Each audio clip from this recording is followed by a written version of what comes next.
Bonjour, moi c'est Paul et je suis auteur jeunesse et je m'apprête au jeu de la petite interview. Alors pour me présenter rapidement, je suis amoureux des mots depuis tout jeune. J'écris depuis l'école primaire, des petits romans, des petites nouvelles. Je suis passé il y a une dizaine d'années de ça par le monde de la chanson.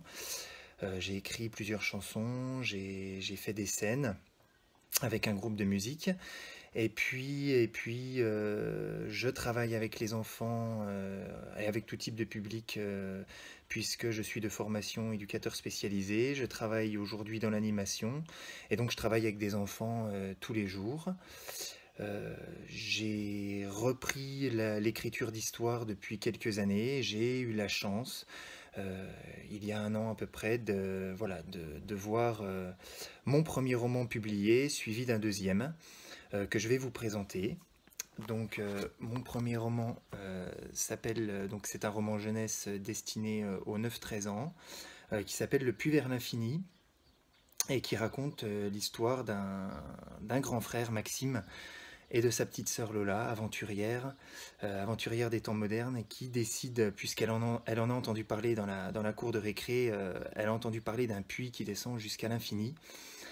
Et évidemment, aventurière comme elle décide de s'y aventurer. Et son grand frère, qui est un petit peu trouillou, mais qui, dans le rôle du grand frère, voilà, doit protéger sa petite sœur, du coup décide de la suivre.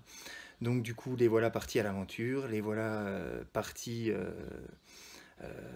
en vadrouille à l'intérieur de ce puits dont tout le monde raconte qu'il n'a pas de fond.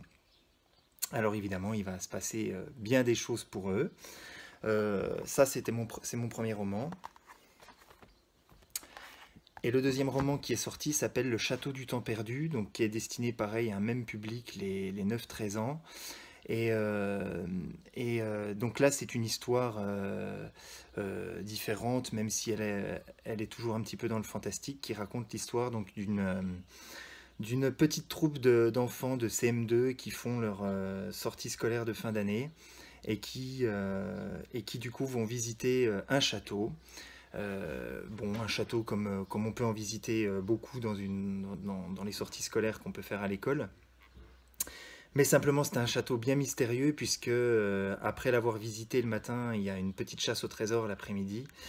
Et la curiosité va pousser quelques enfants du groupe à ouvrir une porte. Et si vous voulez découvrir ce qu'il y a derrière cette porte, il faudra découvrir ce roman. Donc la maison d'édition, c'est les éditions Ex Aequo. Mes deux romans sont publiés dans la collection Saute-Mouton, donc la collection jeunesse des éditions Ex Aequo. Et voilà, donc qu'est-ce qui me pousse à écrire et comment j'écris, en fait, c'est simple, en fait, j'ai gardé j'ai toujours essayé de garder euh, ce petit coin d'imaginaire qu'on a quand on est enfant qui fait que quand on va se promener dans les bois, on a la machine à imaginer qui se met en route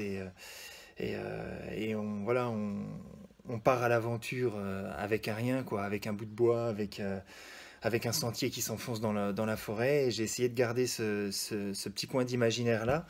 Et j'aime beaucoup partir d'une situation réelle. Donc là, pour le coup, il y a une visite d'un château où il y a un puits qui existe dans une clairière au milieu d'une forêt. Et puis petit à petit, ou d'un seul coup, on bascule dans le fantastique. Et puis du coup, voilà, on part à l'aventure. Donc j'aime beaucoup jouer entre la frontière, entre le réel et tout ça. Pour me retrouver sur les sites de la maison d'édition pour commander les livres, sur tous les sites Fnac, Amazon, en librairie, dans certaines librairies pas très loin de là où j'habite. J'espère bientôt dans toutes les librairies. Et puis retrouvez-moi sur ma page Facebook, sur ma page Instagram. J'ai des stocks de livres, on peut les commander et puis je peux vous les envoyer en y mettant une petite dédicace. Continuons à rêver, continuons à faire vivre les mots et à faire voyager les enfants et les anciens enfants, puisque mes livres sont aussi destinés à ceux qui sont restés enfants. À bientôt!